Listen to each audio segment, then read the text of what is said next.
Monsieur le maire, monsieur le président, monsieur le conseiller départemental cher binôme, monsieur le conseiller régional, mesdames et messieurs les maires, et mesdames et messieurs les éleveurs aussi.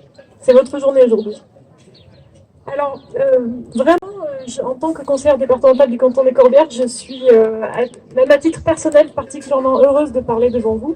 Certains d'entre vous le savent peut-être, mais en tant que gardien, et bon, évidemment, j'ai beaucoup plus l'habitude des tout petits gabarits, un peu plus d'un demi-UGB, des vaches chez Camarguez plutôt que des Gasconnes qui sont là. Mais croyez-moi, c'est coriace quand même, une Camarguez. Donc, je me sens vraiment particulièrement concernée par cette journée. Je veux d'abord féliciter effectivement la communauté de communes qui a eu cette idée et la mairie du Bouis pour cette organisation. La communauté de communes en particulier parce qu'elle n'hésite pas à parler des territoires, aller dans les territoires, y compris dans les parties les plus excentrées.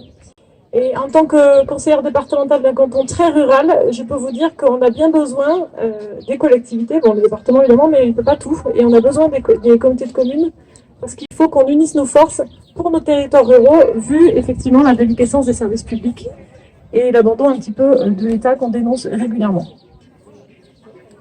Nous le savons tous maintenant, l'autonomie alimentaire, on en a parlé depuis que la guerre en Ukraine a débuté, mais en fait on aurait déjà dû rendre ça beaucoup plus public avant. L'autonomie alimentaire devient vraiment un enjeu énorme pour nos territoires.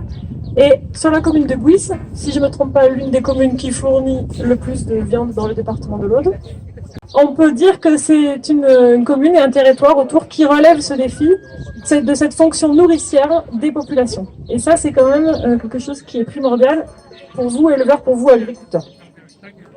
Mais évidemment, il ne faut pas gommer les difficultés de l'élevage aujourd'hui. Tu l'as rappelé, on a raté un tournant avec la PAC l'an dernier, malgré la défense acharnée qu'ont pu faire les eurodéputés de gauche et écolo pour défendre une agriculture paysanne et une politique agricole commune qui aurait pu être beaucoup plus équitable. C'est raté. C'est pas grave, on ne demande pas et on espère que dans 5 ans, on pourra de nouveau réorienter cette politique agricole commune. 2023, oui. Les prix de la viande, l'accès au marché, les défis climatiques qui jouent évidemment sur le prix des fourrages, mais aussi sur l'accessibilité en eau pour les troupeaux. Et le manque de vétérinaires ruraux, enfin je ne vais pas allonger la liste, mais ça reste des vraies difficultés à surmonter. Malgré cela, nous sommes convaincus au département que le modèle agricole qui est celui de la commune de Bouis et des communes alentours, c'est le modèle d'avenir. Une agriculture familiale et paysanne qui, elle, est capable de s'adapter aux défis à venir. Du coup, évidemment, on met les moyens pour défendre cette agriculture-là, en particulier sur les circuits courts. Donc, je ne sais pas si vous savez, mais il y a une plateforme agri-locale pour laquelle le département accompagne tous les éleveurs pour qu'ils puissent avoir accès à l'ensemble des marchés des établissements scolaires notamment, pour pouvoir nourrir correctement nos enfants avec des produits locaux et du coup qui sont en meilleure santé. Une petite info quand même, aujourd'hui dans les collèges du département de l'Aude, on est à 40% de nourriture locale et bio, alors qu'en France on est en moyenne en dessous de 5%. Et l'objectif avant la fin de notre mandat départemental, c'est d'atteindre 60% de bio et local.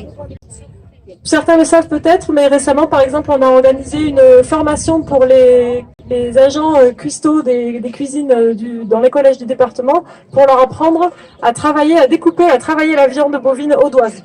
Donc ce sont des petites actions, mais qui peuvent permettre de développer l'utilisation des produits au doigt dans les cuisines des collèges. Évidemment, le département soutient l'abattoir de Quillan, beaucoup, et aussi soutient le projet d'abattoir mobile qui a été largement plébiscité par les Audoises et les Audois lors du budget participatif. Et enfin, je voudrais parler de la problématique des vétérinaires ruraux. On parle souvent de désertification médicale, mais on peut aussi parler de désertification vétérinaire, et c'est un vrai problème. Il se trouve qu'on a vraiment un cruel besoin de ces vétérinaires, évidemment, puisqu'ils sont le garant d'un cheptel sain. À ce sujet, je voudrais rappeler que le département accorde une subvention de 67 000 € au groupement de défense sanitaire et que les analyses pour les éleveurs audois, les analyses sont gratuites dès qu'ils ont une prescription vétérinaire du labo départemental. Donc si jamais vous n'avez pas eu accès à ça, n'hésitez pas à le demander parce que c'est un bon moyen de vous aider. Les vétérinaires sont aussi la caution réglementaire ante et post-mortem. Donc si jamais on n'a pas de vétérinaire, pas de veto, pas d'abattoir. C'est un peu comme pas de bras, pas de chocolat, ça marche pareil.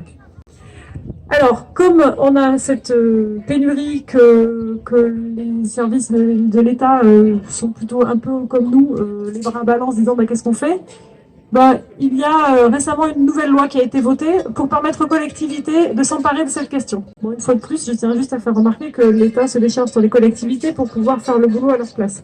Mais c'est pas grave, on prend le problème à bras le corps. Et très récemment, nous avons organisé, le département a eu une initiative autour de lui de réunir l'État, la Chambre d'agriculture, le groupement de défense sanitaire évidemment, l'ordre des vétérinaires et le groupement technique veto, pour pouvoir faire le point, réaliser un diagnostic avec les éleveurs, les vétérinaires et les territoires et pouvoir embrayer sur un plan d'action à l'échelle départementale pour le redéploiement des vétérinaires ruraux. Voilà, je ne voudrais pas être plus long, mais juste finir sur l'importance de l'élevage dans nos territoires aujourd'hui. Parce que l'élevage entretient nos paysages et vous savez quand même qu'on est un département touristique et nos paysages, c'est notre carte de visite. C'est ça qui fait aussi marcher le tourisme. Donc on a besoin de vous pour l'entretien des paysages. On a besoin des éleveurs pour la protection de la biodiversité parce que j'imagine que la plupart d'entre vous le savent, mais les aigles et autres bestioles qui mangent du petit gibier ont besoin d'espaces ouverts pour pouvoir chasser. Et ça aussi, c'est une richesse pour notre territoire. Et enfin, l'élevage nous permet de lutter contre la fermeture des milieux, qui est la première cause du risque incendie. Et comme on est là début juillet, bon, c'est moins sec que dans d'autres départements, mais enfin on croise les doigts pour pas avoir des méga-feux comme aujourd'hui en PACA. L'élevage est un outil absolument indispensable au maintien des milieux ouverts. Donc nous avons besoin de nos éleveurs, nous avons besoin de nos paysans, et le département soutient et continuera de soutenir cette filière. Merci.